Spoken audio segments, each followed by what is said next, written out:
반갑습니다. 우리 옆에 분과 인사할까요? 뒤에 분과 만나서 반갑습니다. 만나서 반갑습니다. 네. 별로 안 반가우신가? 목소리가 작으시네. 다시 큰 목소리로 만나서 반갑습니다. 예, 예. 몇 달 만에 뵙는 분도 계시고, 예. 보름 만에 보는 예. 우리 최춘혁 권사님은 잘 회복해서 오신 것 같습니다.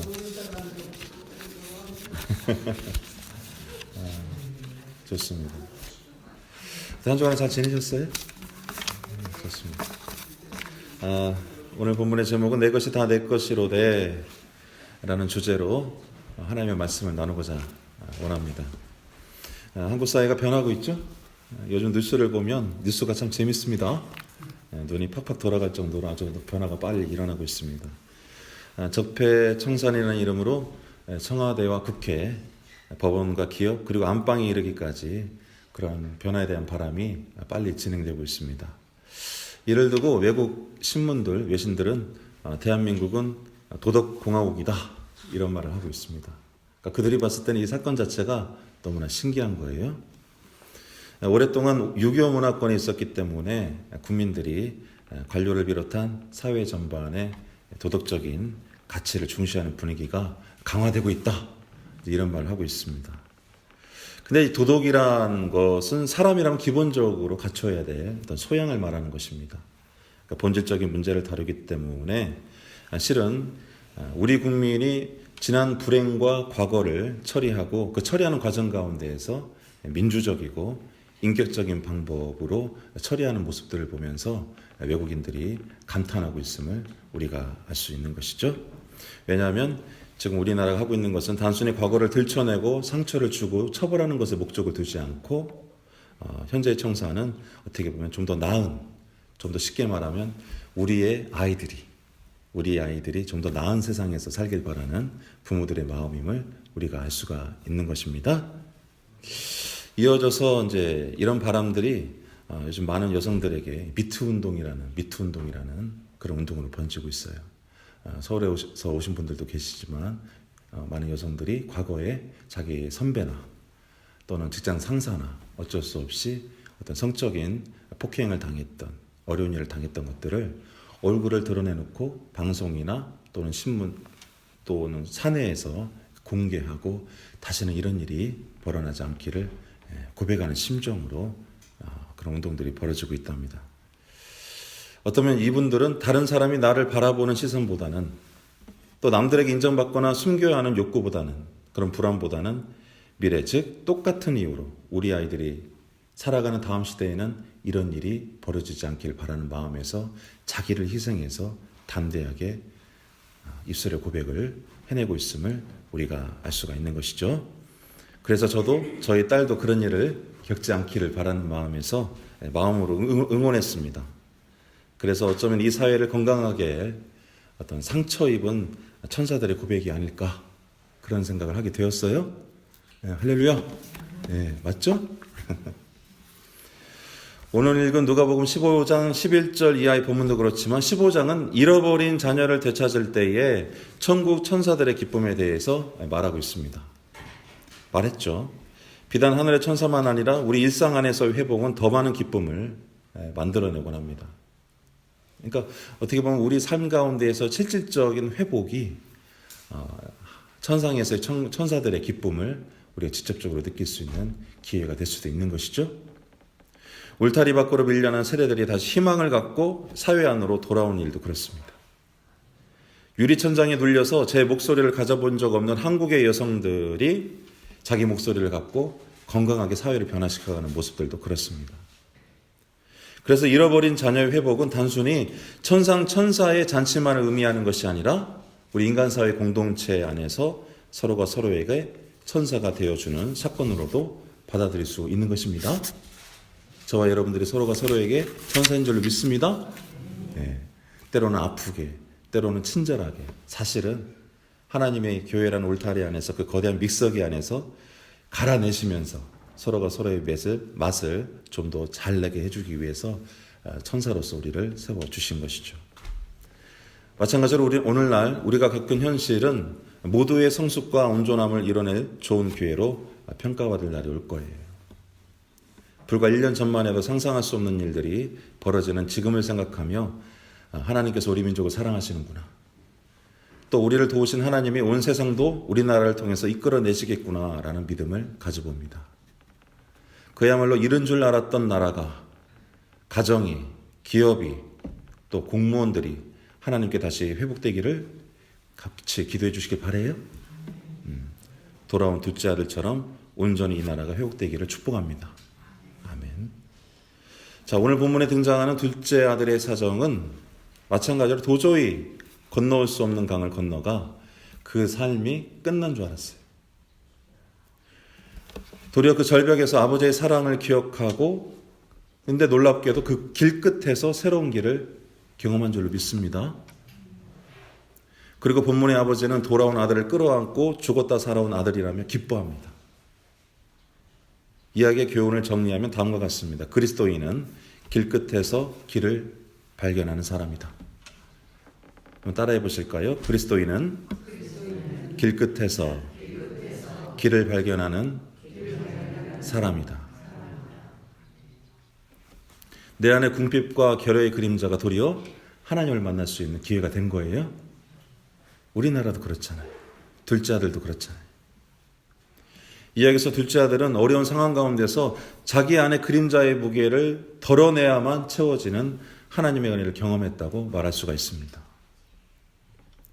누가복음서를 쓰고 읽었던 공동체 역시 그 사회로부터 인정받아야만 하는 욕구를 초월해서 스스로를 죄인의 낮은 자리에서 해석하고 이해하려고 했기 때문입니다.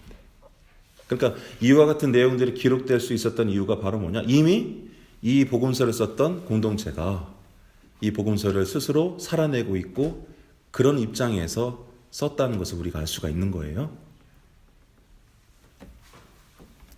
복음서는 적어도 거의 모든 무리들이 십자가에 달리러 가신 예수의 부름에 한 명도 응답하지 않았다고 기록하고 있습니다.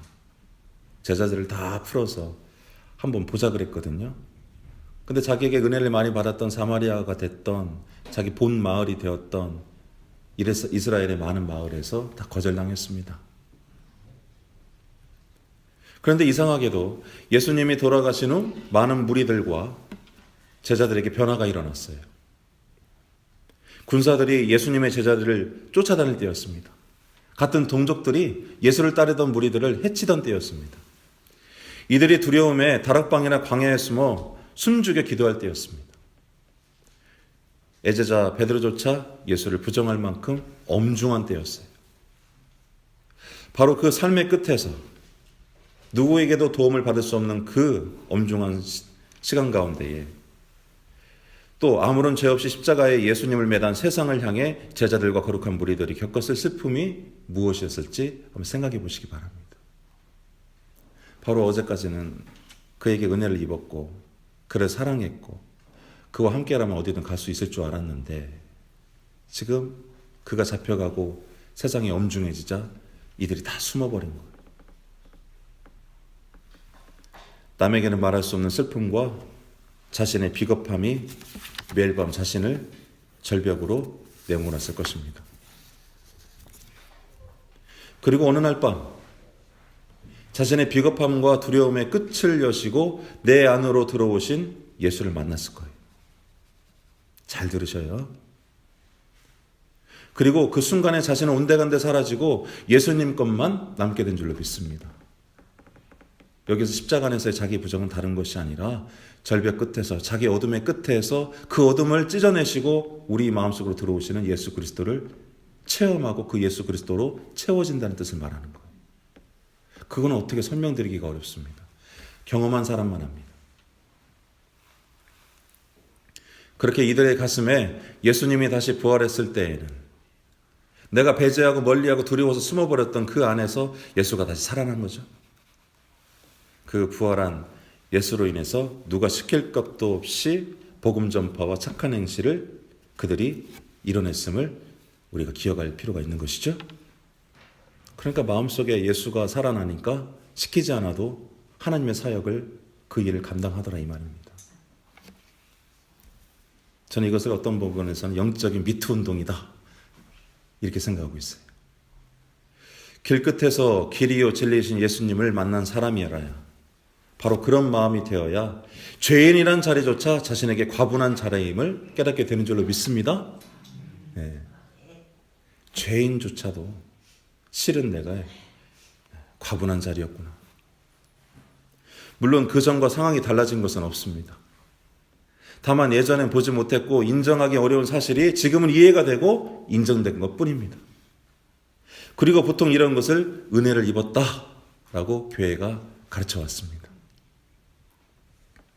오늘날의 값싼 은혜가 은혜의 전부가 되기 전에 교회는 2000년 동안 이 은혜에 대해서 줄곧 말해왔습니다. 교회는 예수님과 같은 죽음이 다시는 이 세상에서 버려지지 않기를 바랬습니다. 교회에서 드려지는 예배는 십자가에 달리신 예수와 함께 그 짐을 질 수 없었던 우리 자신을 직면하게 만들어 주었죠. 어떤 식으로든 우리 안의 그림자와 죄의 무게와 부딪히게 해서 그 어둠을 찢고 막힌 길에서 새 길을 여시는 주님을 만나도록 도와주었던 것입니다. 그게 바로 믿음의 비밀입니다.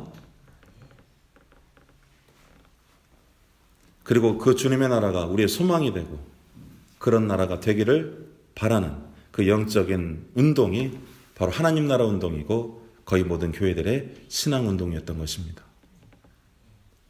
그러므로 이미 가진 것이 없어서 또 잃은 것이 너무나 커서 또 상실과 죄책감과 가난으로 인해 인정받을 것이 적은 사람들조차 그 하나님 나라의 복음은 기쁜 것이 될 수 있는 거예요.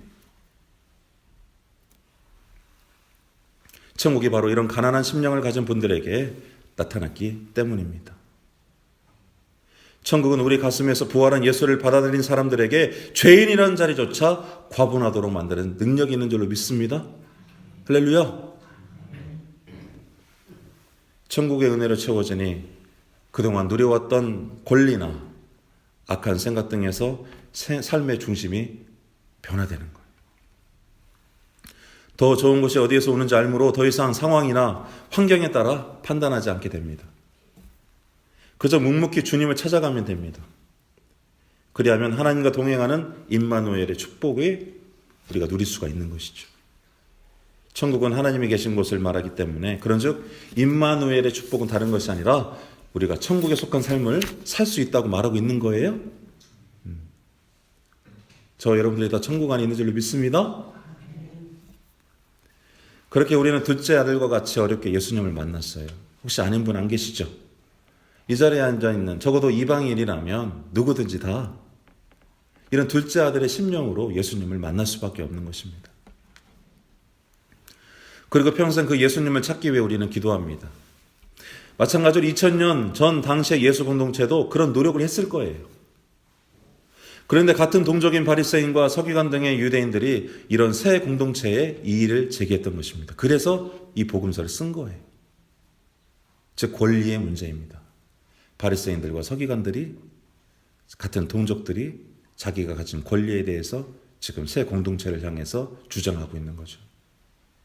이들에게 하나님의 자녀가 되는 길은 그 유일한 길은 아브라함의 자손이 되는 것입니다.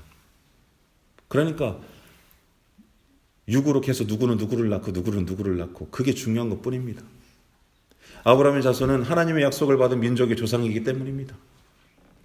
그래서 율법대로 남자라면 즉 할례를 받아야 했고 여자라면 남자의 소유가 되어야만 했습니다. 그리고 누구든지 율법과 문화권에 순종해야만 권리를 가질 수가 있었어요. 이걸 부정하면 울타리 밖으로 쫓겨나는 것입니다. 그런데 예수라는 청년이 등장했어요. 그리고 이 높은 울타리를 낮춰버린 것입니다. 여성들은 예수님 주변에 가장 많은 사람들이 되었습니다. 장애인들도 예수님 주변에 바글바글하게 모이기 시작했어요. 예수님 주변에 많은 사람들이 남녀 할 것 없이 평등해졌고 후에는 할례조차 하지 않는 자들이 스스로를 하나님의 자녀라고 여기며 다녔습니다. 먼저 된 첫째 자식들이 나중된 이 자식들을 보면서 너무나 마음이 불편했던 거죠. 왜요? 권리 때문에. 자신들의 눈을 보기에 이들은 하나님의 집에 합당하지 않은 사람들이었습니다. 동의하십니까? 사회적으로 인정받을 만한 것이 아무것도 없었습니다. 율법을 지키는 것도 아니고 하나님 말씀을 제대로 아는 것도 아니고 사는 것도 아니고 혈통이 온전한 것도 아니기 때문이죠. 더구나 여자라니, 더구나 장애를 가진 사람들이라니 있을 수가 없는 일입니다. 그러나 하나님께서는 예수님을 통해서 그들의 높은 잔을 깨트려버린 줄로 믿습니다. 할렐루야. 유대라는 작은 울타리가 감추고 가두렸던 하나님의 말씀과 영을 예수님께서 과감히 깨트려 온 민족에게 선물하신 거예요. 이런 사정이 오늘 읽었던 본문에 나타난 것입니다. 돌아온 아들로 인해 상대적인 박탈감을 느낀 첫째 아들은 분했습니다. 그도 그럴 것이 몇 해 동안 어김없이 아버지의 명을 지켰습니다. 불평불만하지 않았습니다. 집이 최고인 줄 알았습니다. 그렇다고 아버지가 보상 한번 제대로 해준 적도 없습니다. 그러니 당연히 어떻게 둘째에게만 그렇습니까? 라고 형평성으로 대들 수가 있는 것이죠. 그런데 한번 생각해 보실까요? 큰 아들의 항의를 한번 살펴보겠습니다. 31절 말씀 제가 읽어드릴게요. 아버지가 이르되 예 너는 항상 나와 함께 했으니 내 것이 다 내 것이로되. 큰 아들의 항의 속에 그의 삶이 마치 아들이 아니라 노비 같지는 않은가요?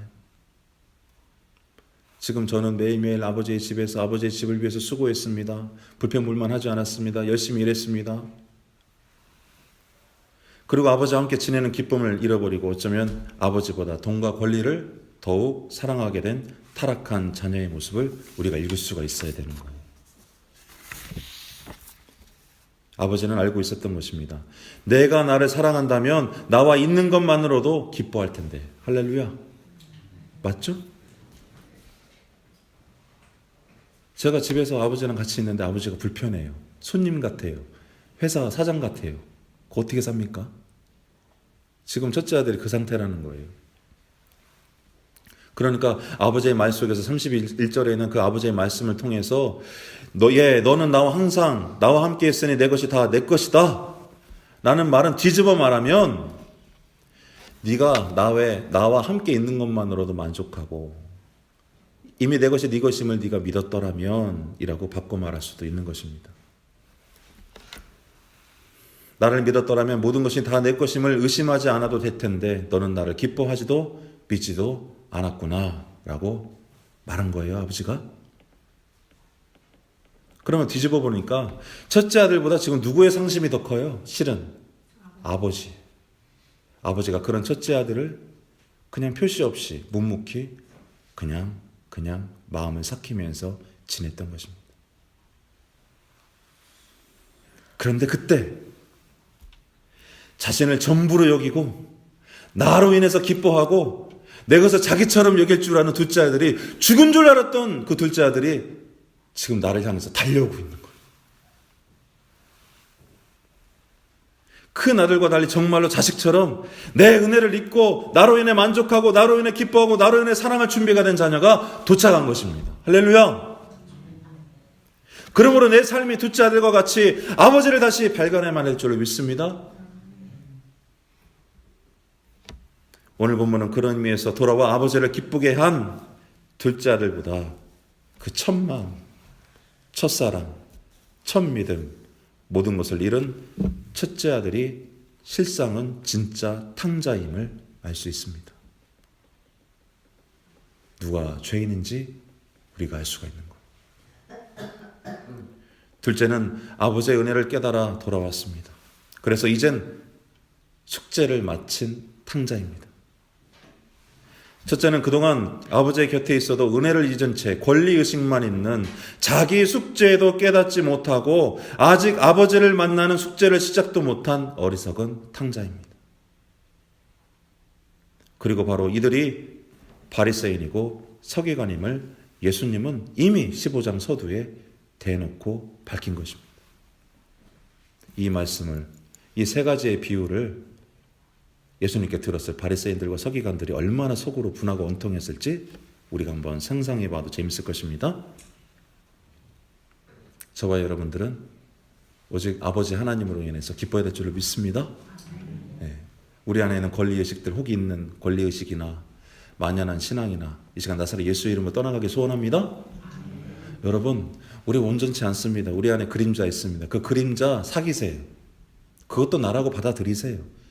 우리 자신을 비울 수 있는 방법은 그 어둠과 그림자라고 생각했던 그것을 주님께 그 십자가 앞으로 갖고 나왔을 때에 거기에서 놀랍게도 끝인 줄 알았던 그 절벽을 하나님이 여시고 빛으로 예수님으로 우리에게 다가오신다 이 말이에요. 그게 믿음이란 말이에요. 그러면 어떻게 될까요? 상황과 상관없이 주님만으로 기뻐하고 주님으로 감사하고 하나님 주시는 은혜를 다 내가 잡아 자식처럼 누리는 줄로 믿습니다. 종의 영으로 살지 마셔요. 사랑하는 성도 여러분, 교회는 다른 종교와 다릅니다. 특히 율법적인 유대교나 이슬람교와 완전히 다릅니다. 그거 축복입니다. 유교와도 완전히 다릅니다. 그거 축복입니다. 이런 종교들은 어떻게 보면 다 첫째 의식이 다 있어요. 어떤 종교나 그렇습니다. 그러나 예수님이 예수님이 열어놓으신 이 길은 첫째 의식이 아니에요. 둘째 의식이. 이게 얼마나 더 솔직하고 얼마나 우리를 전인적으로 전체적으로 끌어안으시는 하나님을 경험할 수 있도록 도와줍니까? 그러므로 이 다름을 만들기 위해선 교회 지도자들과 성도들이 진리를 나누기 위해 힘을 써야만 하는 것입니다. 교회는 진리의 터입니다. 사실 이 일은 예수님이 그러셨고 진리 안에서 자유했던 성도들의 교회들이 그랬고 또 자족할 수 있는 근거가 되어 왔습니다. 그러나 왠지 오늘의 현실은 둘째 아들들은 돌아오지 못하고 밖에서 아직도 울고 있는 것만 같습니다. 많은 수에 속지 마시기 바랍니다. 눈에 보이는 현상에 속지 마시기 바랍니다. 어느 시대든 아브라함과 같이 한 사람 또는 10사람 또는 적은 수의 사람들만이 하나님의 얼굴을 바라보고 하나님으로 인해 기뻐했다는 사실을 늘 기억하시기 바랍니다. 오늘날에 우리 안에 있는 첫째를 이 시간 주님의 이름으로 설득하시고 잘 사귀셔서 둘째를 끌어안을 수 있는 심령으로 만들어 보시기 바랍니다. 그리하면 교회가 날마다 갱신되고 그리하면 우리의 삶이 더 이상 어둠과 실수로 인해서 똑같은 실수로 넘어지는 일이 없으실 거예요. 장애를 넘지 못해서 다음 성숙으로 넘어가지 못하고 뺑글뺑글 인생을 낭비하고 허비하는 것이 아니라 기꺼이 십자가의 은혜를 통해서 그 장애물을 초월해서 하나님과 더욱더 깊은 교제를 나눌 수 있는 단계로 우리가 들어갈 수가 있는 줄로 믿습니다. 그러니까 오늘 이 본문은 오늘도 여전히 우리뿐만 아니라 우리 울타리 밖에 있는 이 세상에 있는 모든 사람들에게 열리신 둘째를 찾으시는 하나님의 사랑의 말씀이라는 사실을 기억하는 또 저와 여러분 다 되기를 주님 이름으로 축원합니다. 기도하겠습니다.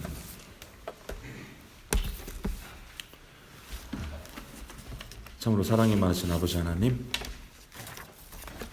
아버지께서 예수님을 통하여서 저희들로 하여금 종의 심령으로 살아가지 않도록 하시고 죄 많고 흠 많으나 십자가 안에서 온전히 회복해 주시는 그 하나님의 은혜로 살아가게 해주심을 감사드립니다. 아버지 하나님, 저희 교회가 권리의식이 아니라 하나님의 은혜를 인정하며 살아갈 수 있도록 축복하여 주옵소서.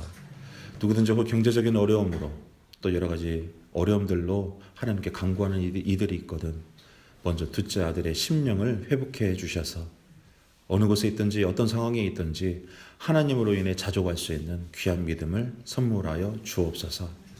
그래야 거기로부터 출발하여 어떤 일을 향하던 형통하는 은혜를 더하여 주옵소서. 감사드렸고 예수님의 이름으로 기도드립니다. 아멘.